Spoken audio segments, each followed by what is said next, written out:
Since it invaded Ukraine, Russia has become increasingly isolated from the rest of the world. One of its few remaining allies is the authoritarian leadership of Belarus. However, its smaller neighbour is paying a price for its role in Putin's war. Vladimir Putin has been tightening his hold over Belarus and its autocratic leader Alexander Lukashenko. And with the two countries targeted by sanctions over the Ukraine war, Russian dominance is only set to grow. Last fall, Putin and Lukashenko agreed on a 28-point economic cooperation plan. It includes a common monetary policy and energy market. But in this partnership, Russia is firmly in the driver's seat. Around 45% of all goods exported by Belarus in 2020 went to Russia. It's a similar story for imports. Half came from Russia, primarily raw materials. Belarus is dependent on Russian oil and gas, and the two nations hope to establish a common energy market by 2023. Belarus is already a member of Moscow's Eurasian Economic Union. That's a trading bloc aimed at increasing Russian influence over former Soviet countries. Now let's speak to Lev Lvovsky, who is a senior research fellow at the economic think tank Barok. He's from Belarus, but Barok has actually recently had to move from Ukraine to Batumi in Georgia because of the war, and he joins us from there. Thanks a lot for being with us on DW Business. Can you just explain to us, is the ultimate aim for Belarus to be absorbed into Russia? Hello.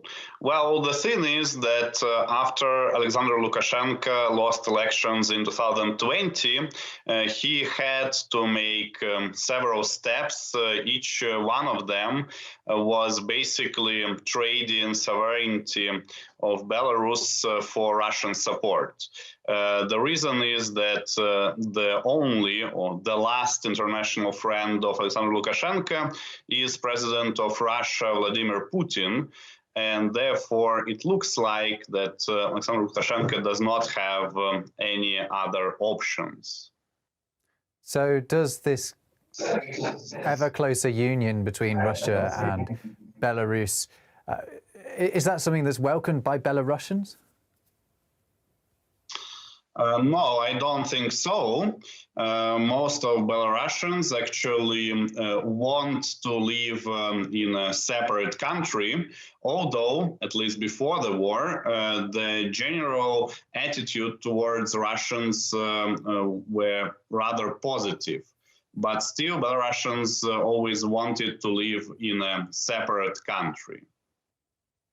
Belarus is also being targeted with sanctions for its part in the invasion of Ukraine. What sort of impact are those sanctions having? Well, impact is very, very negative. The only thing that we don't know is will it be bad or will it be horrible? The thing is that Belarus is a small and open economy, so we depend on import and export a lot. As you know, there is pretty much no countries in the world which live in autarky, except probably North Korea.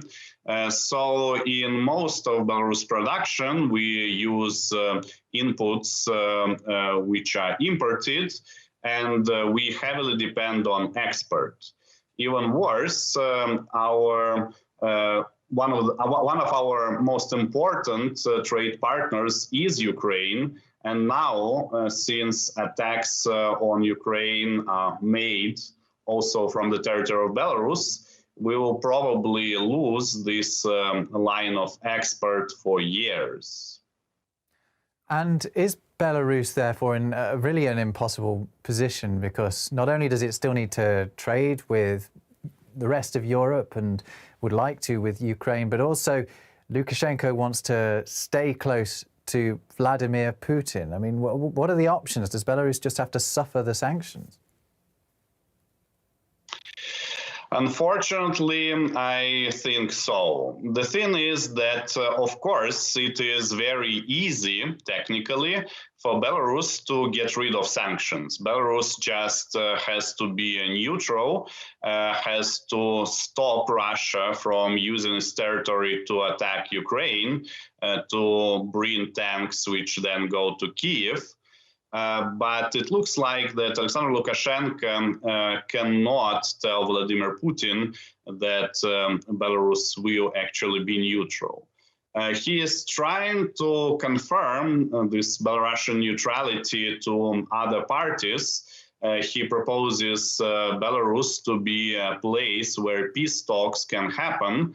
Even more, these peace talks actually started on Belarusian soil, but nevertheless, nobody really believes that Belarus is a neutral country. It is clearly documented that attacks go from Belarusian soil, and that Alexander Lukashenko basically is losing his power over this territory. Of course, if he will be brave enough, he can stop it at any moment, but then probably he will lose power inside because of his unpopularity. I can remind you that he lost a popular vote in 2020, and pretty much everything that is happening now is because of his struggle for power. Yeah, so Lukashenko's power is dependent on Putin to some extent. Well, Lev Lvovsky from Berok, thank you so much for joining us on DW Business.